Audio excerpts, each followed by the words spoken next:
后来过来有袂少的民众有即款的经验，伫个路口停红灯，拄着后壁有救护车。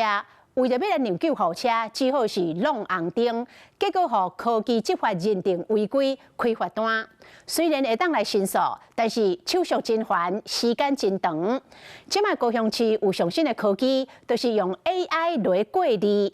若是因为让救护车来违规，会主动来汰掉，减少到民众的困扰。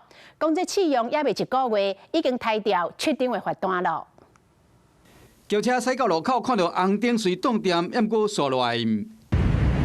搁驶行超过停止线，后壁轿车嘛对咧驶，到底是安怎？原来听到哦哟救护车的声，赶紧让，抑过这2台车已经和科技执法协调啊，恐惊会收到罚单。 救人第一优先吧，所以我们就之后再去申诉就可以了。看看能不能申诉啊，然后再伊若讲要发吼嘛是爱发啦，无搁伫遐走，我敢若咧走来走去，我嘛唔是办法啦。你会去申诉吗？想说算了，救人比较要紧。 大部分乡亲拢讲，若收到罚单会赶紧去提出申诉，是讲未来唔免再废弃啊。